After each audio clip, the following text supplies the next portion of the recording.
여러분 한 주간도 잘 지내셨습니까? 네, 오랜만에 뵙는 분들 계셔서 반갑습니다.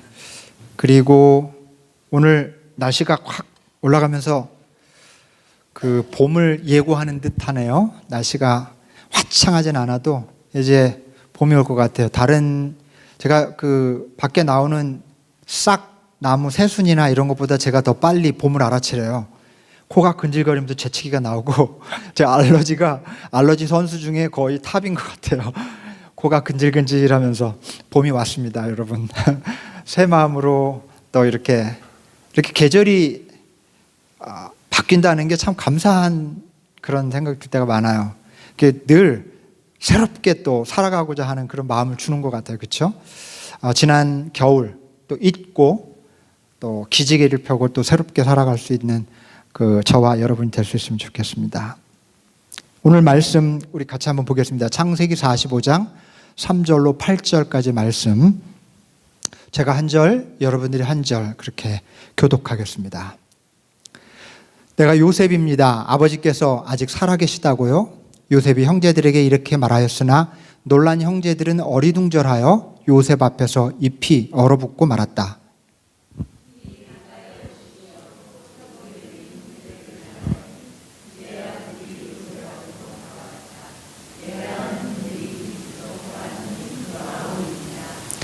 그러나 이제는 걱정하지 마십시오. 자책하지도 마십시오. 형님들이 나를 이곳에 팔아넘기긴 하였습니다만 그것은 하나님이 형님들보다 앞서서 나를 여기에 보내셔서 우리의 목숨을 살려주시려고 그렇게 하신 것입니다.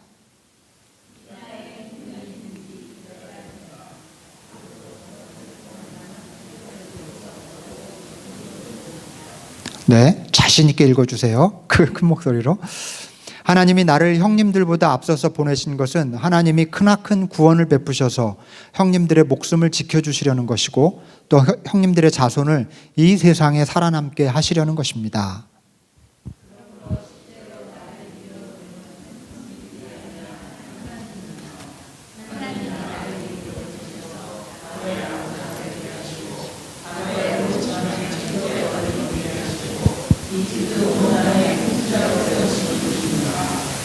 아멘. 자, 오늘은 우리 교우 중에 한 분의 이야기를 좀 하려고 합니다. 조셉이라고요. 조셉. 우리 교우들 중에 한 분 계시죠? 네, 농담이고요.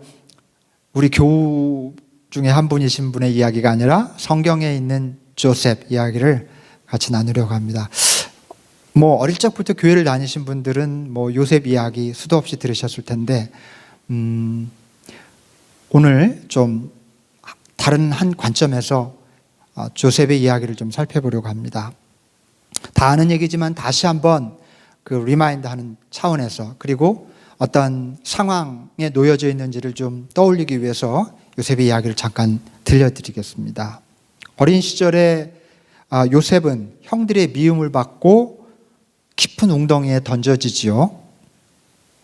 형들은 자기들 손으로 직접 이렇게 동생을 죽이기는 좀 그렇고 웅덩이에 던져서 거기서 굶어 죽거나 짐승에게 뜯겨서 죽기를 바랬을 겁니다. 자기들이 직접 죽이는 그런 죄책감을 갖기를 싫어했던 거죠.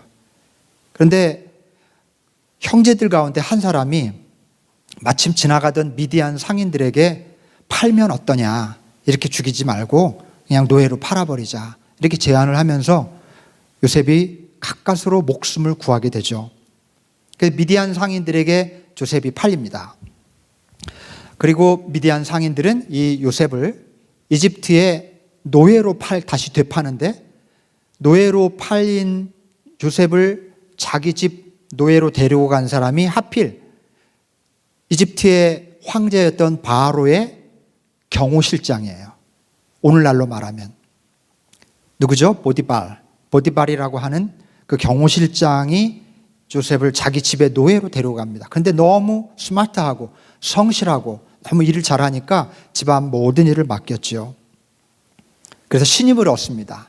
사실상 노예가 아니라 마치 매니저처럼 이 경호실장의 집은 단지 개인 집일 뿐만 아니라 왕을 지키는 그런 업무를 관장하는 어떤 공식적인 집안이기도 해서 굉장히 컸고요. 그 안에 감옥도 있었습니다. 그러니까 그런 일들을 전체 맡아서 하는 일이니까 굉장히 어떻게 보면 격상된 거죠, 신분이. 그런데 그 보디발이라고 하는 이 경호실장의 아내의 그 유혹, 덫에 걸려서 모함을 받고 결국 감옥에 보내지죠. 억울하게. 그 이야기는 우리가 너무 잘 아는 얘기죠. 그래서 억울한 모함으로 옥살이를 다시 하게 되죠. 저는 이것을 다시 한번 깊은 웅덩이에 던져진 상황이라고 그렇게 생각합니다. 형님들에 의해서 던져진 웅덩이가 있었는데 이번에는 또 다른 웅덩이에 빠진 거죠. 요셉이 이 경호실장의 감옥에 갇혀서 여러 해를 지났습니다. 그렇게 갇혀 있는 동안 마침 누명을 쓰고 감옥에 들어온 또 다른 고위 관료를 알게 돼요. 그런데 이 사람이 꿈을 꾸었고 그 꿈을 궁금해하는 그런 것을 보고 요셉이 그 사람의 꿈을 해몽해 줬습니다. 곧 당신은 풀려날 거라고 해몽해 주죠. 그러니까 이 사람이 너무 기뻐하는 겁니다. 그 사람에게 요셉이 부탁해요. 당신이 진짜 이 해몽대로 이 감옥에서 오해가 풀려서 나가면 나를 기억해 달라고. 나도 굉장히 억울한 모함, 누명을 쓰고 감옥에 갇혔으니까 꼭 나를 구명해 달라고 부탁을 합니다. 시간이 좀 흐르고 실제 해몽대로 그 관료는 풀려납니다만 이 사람이 풀려나서 까맣게 잊어버려요. 감옥에서 만난 노예 출신 유대인의 그 말에 이 사람이 말을 그렇게 귀담아 듣지 않았던 것 같아요. 까맣게 잊어버립니다. 저는 이게 세 번째 웅덩이에 던져진 사건이라고 생각해요. 생각해 보십시오. 거기에 얼마나 그 희망을 다 걸었겠습니까? 이 희망이 무너지면서 요셉은 다시 한번 좌절의 웅덩이에 빠집니다. 애굽의 총리 대신이 되기까지 요셉의 인생은 사실 깊은 웅덩이에 던져지고 또 던져지기를 반복하는 정말 불행한 사람이었습니다. 불행의 연속. 자, 그런데 그랬던 어느 날 이집트 왕이 이상한 꿈을 꾸죠. 점성술사들을 전부 불러 모아서 이집트 전역에 지혜롭다는 사람들을 전부 불러 모아서 꿈을 해몽시키지만 해몽하는 사람이 없어요. 그때 바로 그 감옥에서 자신의 꿈을 해몽해 주었던 요셉이 생각났습니다. 그 고위 관료가. 그래서 왕에게 진언을 하죠. 왕이시여, 제가 지금 까맣게 잊어버리고 있었는데 제가 감옥에 갇혀 있을 때 이런 유대인 하나가 제 꿈을 기가 막히게 해석해 줬습니다. 그 사람을 데려와서 좀 해몽을 들어봅시다. 그래서 나와서 왕의 꿈을 듣고 요셉이 왕의 꿈을 해몽해 준 거죠. 어떤 내용입니까? 7년간 이 이집트 전역에 풍년이 들 겁니다. 그리고 7년 후에 연속해서 무서운 흉년이 임할 것입니다. 그런 꿈입니다. 이렇게 얘기를 하죠. 왕이 무릎을 칩니다. 바로 그거로구나. 그래서 요셉을 그 모든 이집트를 통치하고 다스릴 수 있는 권한인 총리의 자리에 앉히고 이 모든 14년간의 통치 기간 동안 모든 재량권을 줍니다. 통치의 재량권을. 근동 지역의 모든 나라가 흉년으로 굶고 있을 때 이집트는 요셉의 지혜로운 통치로 인해서 아주 넉넉한 식량을 비축하고 안전하게 지낼 수가 있게 되었습니다. 한편 이스라엘 지역에도 흉년이 덮쳤습니다. 그런데 요셉의 아버지와 또 형제들이 거기 살고 있잖아요. 이 온 가족들이 심각한 문제에 직면했죠. 야곱은, 그러니까 요셉의 아버지죠. 야곱은 온 가족이 굶어 죽을 수도 있겠다 싶어서 이 형제들을, 요셉의 형들을 이집트로 보내고 식량을 구해오도록 보내고, 그래서 형들은 이집트에 왔다가 여차저차해서 총리 대신에 관저까지 들어가게 됩니다. 높은 자리에 있으니까 누가 자기 나라에 들어오고 나가고 하는 것을 관찰했을 거 아닙니까? 보니까 이스라엘 자기 고향 땅에서, 요셉이 보니까 고향 땅에서 누가 왔는데 보니까 형제들인 것 같은 거예요. 계획을 세워서 결국 자기 총리 관저까지 들어오게 만든 겁니다. 들어왔습니다. 그리고 사실 우여곡절의 스토리들이 있지만 그걸 다 생략하고 마지막 순간에 요셉이 형들에게 자신이 누구인지를 밝힙니다. 형들이 놀라 자빠지죠. 오늘 본문이 바로 그 극적인 상봉의 순간을 묘사하고 있는 바로 그 장면을 우리가 함께 교독한 겁니다. 우리 다시 한번 3절을 한번 읽어보죠. 내가 요셉입니다. 지금 형들에게 자신을 밝히는 그런 장면이죠. 아버지께서 아직 살아계시다고요. 요셉이 형제들에게 이렇게 말했으나 놀란 형제들은 어리둥절하여 요셉 앞에서 입이 얼어붙고 말았다. 얼마나 놀랐겠습니까? 살아있으리라 생각도 못했을 겁니다. 미워서 어릴 적에 죽이려고 했던 동생, 그러다가 미디안 상인에게 팔아 치워버린 동생, 사실 말은 안 했지만 두고 형들의 마음속에 죄책감을 가지고 살게 했던 그 동생, 그런데 그 동생이 총리가 되어서 나타난 겁니다. 근데 그 요셉을 지금 눈앞에 정면으로 마주하고 있으니 믿을 수가 없었겠죠. 믿을 수 없을 뿐 아니라 자신들이 저지른 일 때문에 반가움보다는 공포에 사로잡혔을 것입니다. 이젠 꼼짝없이 죽었구나. 그런 생각 충분히 할 만하지 않습니까? 근데 바로 그때 요셉이 형들에게 놀라운 말을 하기 시작합니다. 오늘 본문 4절, 5절 그리고 7절, 8절에 있는 말씀을 다시 한번 요셉이 형들에게 공포에 사로잡혀서 이제 다 끝났구나, 이제 죽었구나 라고 생각하고 있는 형들에게 했던 말입니다. 이리 가까이 오십시오. 내가 형님들이 이집트로 팔아넘긴 바로 그 아우입니다. 그러나 이제 걱정하지 마십시오. 자책하지도 마십시오. 형님들이 나를 이곳에 팔아넘기긴 했지만 그것은 하나님이 형님들보다 앞서서 나를 여기 보내셔서 우리 목숨을 살려주시려고 그렇게 하신 것입니다. 그리고 또 이렇게 말하죠. 하나님이 나를 형님들보다 앞서 보내신 것은 하나님이 크나큰 구원을 베푸셔서 형님들의 목숨을 지켜주시려는 것이고 또 형님들의 자손을 이 세상에 살아남게 하시려는 것입니다. 그러므로 실제로 나를 이리로 보낸 것은 형님들이 아니라 하나님이십니다. 하나님이 나를 이리로 보내셔서 바로의 아버지가 되게 하시고 바로의 온 집안의 최고 어른이 되게 하시고 이집트 온 땅의 통치자로 세우신 것입니다. 성경에 감동적인 스토리 참 많지만 요셉의 이 장면 감동적이지 않습니까? 참 감동적인 순간입니다. 어떻게 이렇게 생각할 수 있을까요? 깊은 웅덩이에 던져질 때마다 그 깜깜한 절망 속에서 자기를 그렇게 만든 형님들에 대한 원망, 한이 끝없이 쌓일 법도 했을 텐데요.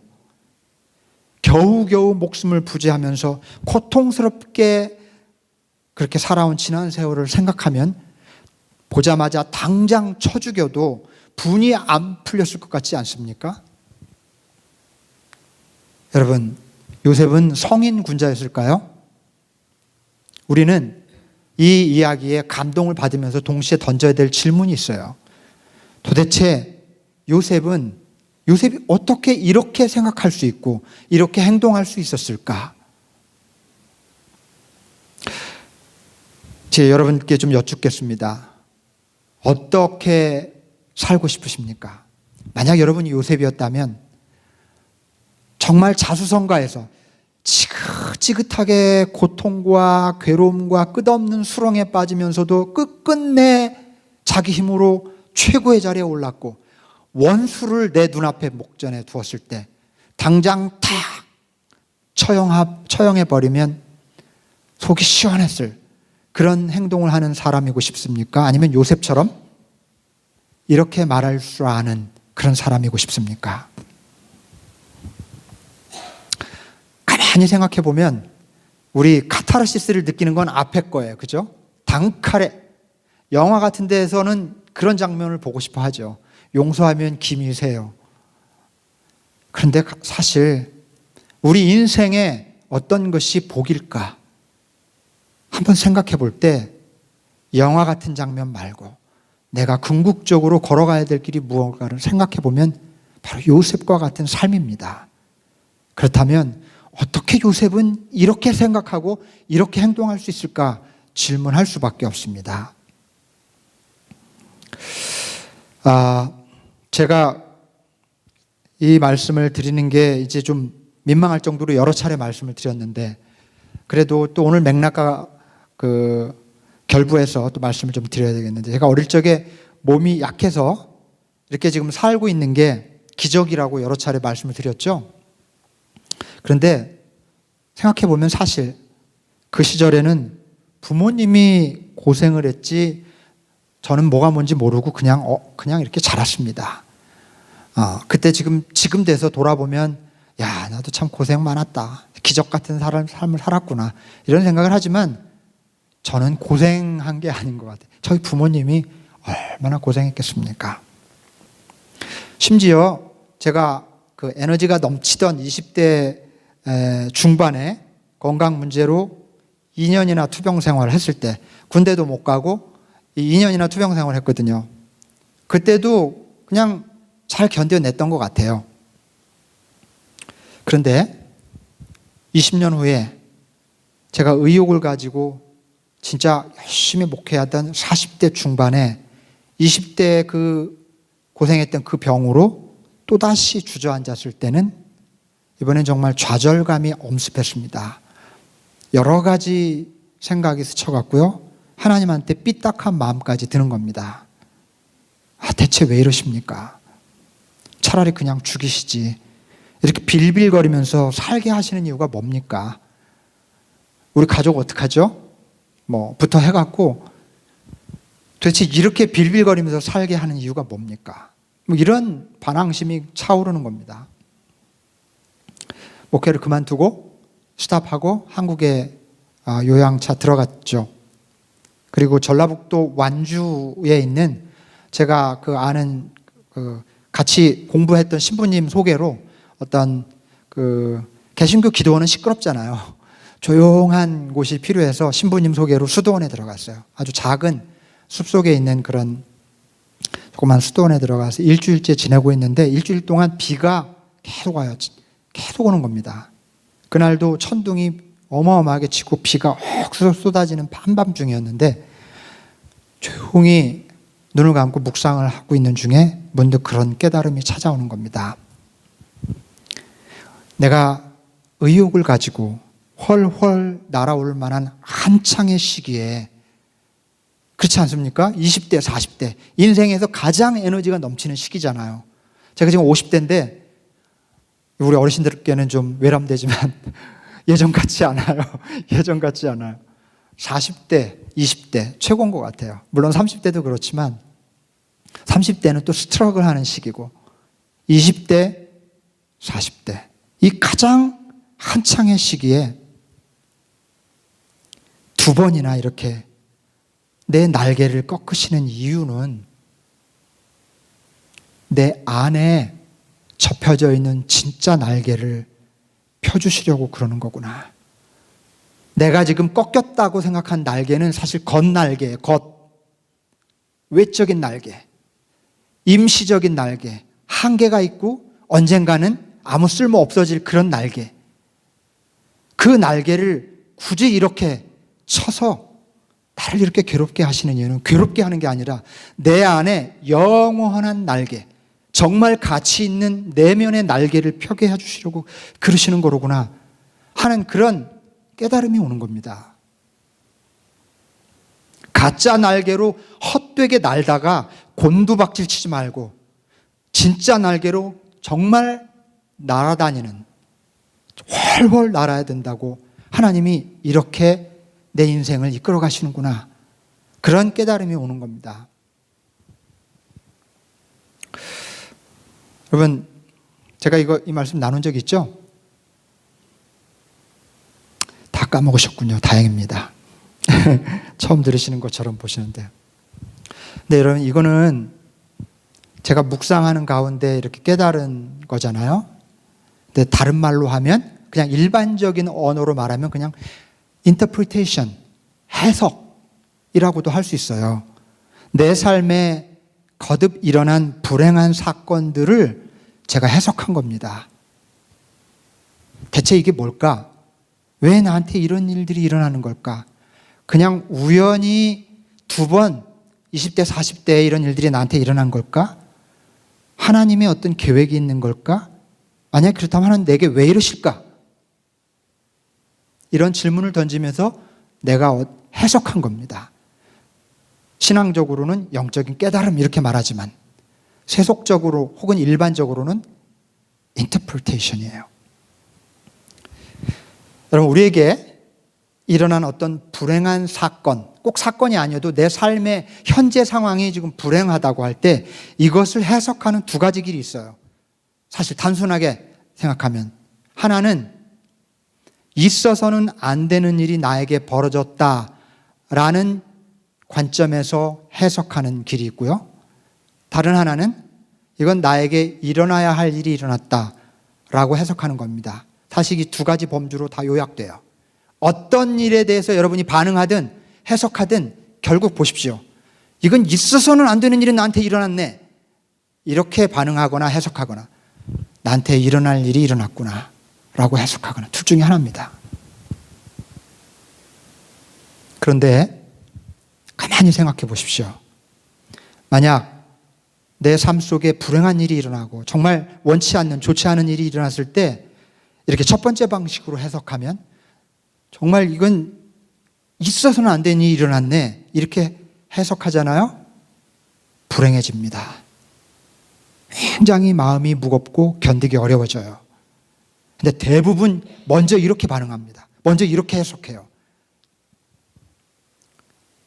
이렇게 해석하면 상처로 깊이 남습니다. 슬퍼지고 비참해져요. 반면에 2번째 방식으로 해석하면, 다시 말해서 일어나야 할 일이 나한테 일어났다, 그렇게 해석을 하면 힘들지만 돌파구를 찾을 가능성이 많습니다. 아무리 어려워도 받아들이잖아요. 그러면 돌파구가 보일 가능성이 훨씬 높아요. 내가 지금 겪고 있는 불행한 일 속에 담긴 의미를 찾을 수도 있습니다. 이미 벌어진 일은 돌이킬 수 없지만 그건 어떻게 내 힘으로 어떻게 돌이킬 수 없어요. 그러나 내 마음의 변화가 일어날 수 있어요. 내 마음의 돌이킴이 가능해져요. 밖의 상황은 돌이킬 수 없으나 내 안의 상황이 바뀌어요. 그러면 이거 견딜 수 있습니다. 그래서 지금 제가 중요한 말씀 드립니다. 사실 인생에서 어떤 일이 일어나느냐보다 훨씬 더 중요한 것은 그것을 어떻게 받아들이고 어떻게 해석하느냐가 훨씬 더 중요합니다. 고난이 임하는 거, 그게 중요한 게 아니라 그 고난을 어떻게 받아들이느냐, 그걸 어떻게 해석하느냐가 훨씬 더 중요합니다. 그거에 따라 우리 인생이 2갈래로 갈라져요. 요셉이 자기에게 일어난 그 불행한 일들을 앞의 방식으로 해석했더라면 우리가 아는 요셉은 없습니다. 그는 무서운 살인자가 될 수도 있고 비관하고 감옥에 갇혀서 혹은 자기 인생을 자살로 마감하는 그런 사람이 됐을 수도 있어요. 그러나 요셉은 그렇지 않았죠. 받아들였어요. 누구에게나 우리가 인생을 살아가면서 원치 않는 일, 좋지 않은 일, 불행한 일이 일어나죠. 아무리 발버둥을 쳐도 피할 수가 없습니다. 따라서 그런 일이 일어났다는 게 중요한 게 아닙니다. 그리고 새로울 것도 아니고 놀라운 일도 아니에요. 우리 모두에게 그런 일이 일어납니다. 문제는 내가 그걸 어떻게 받아들이고 어떻게 해석할 것이냐가 중요하다는 겁니다. 이후의 삶에 전혀 다른 영향을 끼치기 때문입니다. 여러분, 좋지 않은 일이 일어났을 때 받아들이지 못하면 이후의 삶이 망가질 가능성이 많습니다. 괴롭고 힘들더라도 받아들이면 새로운 길이 열릴 가능성이 더 많습니다. 왜 나한테 이런 일이 일어나냐? Why me? 이렇게 분노하지 마시기 바랍니다. 누구 때문에, 아무개 때문에 이렇게 됐다고 절대 탓하지 마시기 바랍니다. 나는 좀 전체적으로 재수가 없는 것 같아, 이렇게 생각하지 마세요. 이번 생은 난 좀 틀린 것 같아. 그냥 혹시 다음 생에 태어나면 그때나 좀 기대해 볼까. 이런 사람들 생각보다 많아요. 이번 생은 틀렸어. 하도 일이 안 풀리는 사람들은 그렇게 생각하기도 하더라고요. 그런데 혹시 여러분 가운데 그런 마음이 드시는 분이 계시다면 절대 그러지 않기를 바랍니다. 이 일이 이렇게 된 데에는 어떤 의미가 있으며 나를 위해 꼭 일어나야 할 일이 일어났다고 해석하실 수 있기를 바랍니다. 그리고 한번 하나님이 그렇게 하셨다고 믿어보시기 바랍니다. 이미 믿음이 있으셔서 그렇게 고백하실 수 있는 분들 감사하지만 믿음이 없거나 그렇게 한 번도 해본 적이 없으신 분들에게도 좀 권해드리고 싶어요. 하나님이 그렇게 하셨다고 한번 믿어보시기 바랍니다. 어떤 일이 일어나나 한번 생각해 보십시오. 여러분, 저는 이렇게 말씀드리고 싶어요. 해석이 곧 믿음이다. 해석이 믿음이에요. 여러분이 어떻게 삶을 해석하느냐, 어떻게 주어진 결과를 해석하느냐가 곧 여러분의 믿음입니다. 그리고 그 믿음은 우리 삶에 결정적인 영향을 끼쳐요. 따라서 어떤 삶의 결과를 하나님이 그렇게 하셨다고 믿는 것은 절대로 어리석은 생각이나 맹목적인 신앙이 아니고 오히려 지혜로운 생각이고 건강한 신앙입니다. 무슨 일이든지 하나님이 하셨다고 하는 거 여러분 좀 맹목적으로 보일 수 있어요. 아, 저 사람 예수쟁이구나. 아, 좀 합리적이지 않아. 이렇게 생각할지 모르지만 합리적인 생각이 우리 삶을 바람직하게 이끌어가는 것 같지만 신앙적인 믿음이 우리를 훨씬 더 올바르게 이끌어간다는 사실을 생각할 필요가 있어요. 저는 미신적인 생각을 권유하는 게 절대 아닙니다. 저 너무 싫어해요.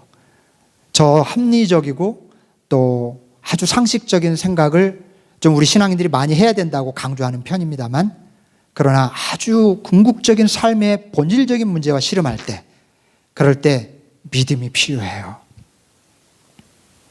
여러분, 한번 반대 경우를 잠깐 생각해 보죠. 나쁜 일에 대해서만 생각했는데 좋은 일이 일어났다고 생각합시다. 우리에게 정말 굉장히 성공했어요. 내가 원하던 일이 이루어졌어요. 그리고 내가 원하던 것보다 더 크게 성공했습니다. 아주 좋은 일이 생겼다고 합시다. 이 경우에도 내게 일어난 이 좋은 일, 성공을 해석하는 두 가지 길이 있어요. 하나는 내 노력과 실력으로 얻은 것이라고 해석하는 겁니다. 다른 하나는 하나님이 주셨다고 해석하는 것입니다. 앞의 해석은 일반적이고 상식적인 해석이고요. 뒤의 해석은 전형적인 신앙적인 해석이죠. 어떤 해석이 우리 삶에 유익한지 잠깐 한번 따져보죠. 내가 내 노력으로 얻은 것이라고 해석하는 것은 나쁜 것이 아니고 잘못도 아닙니다. 그러나 매사에 이런 식으로 해석하면 곧 부작용이 생겨요. 봅시다. 운 좋게 이 사람이 계속 성공해요. 계속 좋은 일이 이어져요. 평탄대로를 달립니다. 그러면 아무도 못 말립니다. 어떤 생각이 드냐면 내 자신을 과신하게 됩니다. 이거는 사람들에게 피할 수 없는 거예요. 곧 아나무인, 자기도 모르는 교만 덩어리가 될 가능성이 많아요. 그러다가 혹시 좋은 일만 생기는 게 아니잖아요. 평탄대로를 달리다가 반드시 삐끗하기도 하고 실패할 수도 있어요. 그러다가 나쁜 일이 생기잖아요. 이렇게 늘 상식적이고 합리적으로만 생각하는 사람들은 이러다가 나쁜 일이 생기면 자신에 대한 좌절감을 견디지 못합니다. 왜냐하면 자기에 대한 과신이 굉장히 하늘을 찌를 법하기 때문에 조금 실수하면 그걸 받아들이지 못하거든요. 그래서 좋은 결과에 대해서 합리적이고 상식적으로만 해석하며 살아가는 사람들에게 성공이나 좋은 일이 오히려 독약이 되기 쉽다는 겁니다. 좋은 일이 생겼을 때 하나님이 그렇게 하셨다, 하나님이 주셨다, 베푸셨다라고 해석하는 것, 하나님이 이루어 주셨다고 믿는 것은 여러모로 유익합니다. 우선 교만을 막아줍니다. 내가 이룬 것이라고 생각하지 않기 때문에 감사할 줄 알게 돼요. 내가 거둔 성공이지만 그것을 주신 분은 하나님이기 때문에 나에게 허락된 성공을 뭔가 의미 있게 사용하고자 해요. 그리고 혹시 곧 좋은 일이, 좋지 않은 일이 생길지라도 쉽게 좌절하지 않습니다. 인생은 하나님께 달린 것이라는 믿음이 있기 때문에 그래요. 보십시오. 나쁜 일이 있을 때나 또 좋은 일이 있을 때나 하나님이 하셨다라고 고백하는 것이 훨씬 안전하고 유익합니다. 여러분, 해석이 이렇게 중요합니다. 내 삶에 대한 해석이 내 인생을 좌우합니다. 합리적이고 상식적인 해석은 말이 되지만 복잡하고 예측 불가능한 우리 인생에 실제적인 답이 되지 못할 때가 많다는 거죠. 반면에 영적이고 신앙적인 해석은 때때로 말이 안 되는 것 같지만 이 예측 불가능한 인생을 붙들어주고 우리를 안전하고 건강한 올바른 길로 이끌어줍니다. 요셉이 남달랐던 것은 자기 인생을 해석하는 방식이 남달랐기 때문입니다. 그는 합리적이고 상식적인 해석이 아니라 영적이고 신앙적인 해석을 하는 사람이었습니다. 만일에 요셉이 자기 인생을 합리적이고 상식적으로 해석했다면 그는 벌써 절망의 구렁텅이에 빠졌을 겁니다. 제 형들을 향한 보복, 원수 갚는 일에 인생을 소모했을지도 몰라요. 자기 신세를 한탄하고 저주하면서 인생을 마감했을지도 모릅니다. 그러나 요셉은 그 길을 가지 않았습니다. 그렇게 믿지 않았습니다. 요셉은 자기 인생에 끝없이 불행이 닥쳐왔지만 하나님께서 깊은 웅덩이와 수렁에서 건져내셨다고 해석했습니다. 그렇게 믿었습니다. 다른 사람도 아니고 자기 형들이 자기를 죽이려고 했다면 정말 얼마나 뼈저리게 아팠겠습니까? 그렇지만 요셉은 그것을 하나님께서 야곱 가문을 살리고 야곱의 후손을 살리기 위해서 계획했던 그분의 섭리였다고 해석했습니다. 그리고 그렇게 믿었습니다. 하나님이 형들보다 앞서서 자기를 이집트 땅에 보내셔서 많은 사람의 목숨을 살리려고 그렇게 하신 것이라고 해석했습니다. 그렇게 믿었습니다. 그것이 요셉을 요셉 되게 만들었던 무서운 힘이었습니다. 여러분, 저는 여러분들도 저도 이 요셉의 힘을, 이 무서운 힘, 남다른 힘을 가지고 살아갈 수 있으면 참 좋겠습니다.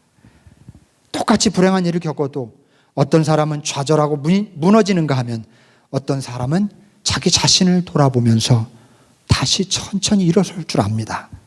똑같이 성공을 거두어도 어떤 사람은 쉽게 교만해지고 어떤 사람은 그 성공에 감사하면서 어떻게 그것을 세상과 사람들과 나누면서 살아갈까 그렇게 고민할 줄 압니다.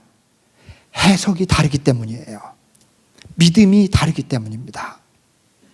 여러분, 내 인생은 내 의지에 달린 것이 아닙니다. 내 운에 달린 것이 아닙니다. 하나님께 달렸습니다. 우리가 지금 겪고 있는 모든 이들 속에도 하나님의 뜻이 있습니다. 그것은 틀림없이 우리를 가장 좋은 길로 인도하는 은혜의 계획이고 길입니다. 여러분, 그래서 우리도 요셉처럼 하나님이 그렇게 하신 것입니다 라고 해석하고 고백하는 믿음의 사람이 될 수 있으면 좋겠습니다. 그러면 우리도 요셉의 길을 걸어가게 될 줄로 믿습니다. 아멘. 기도합시다.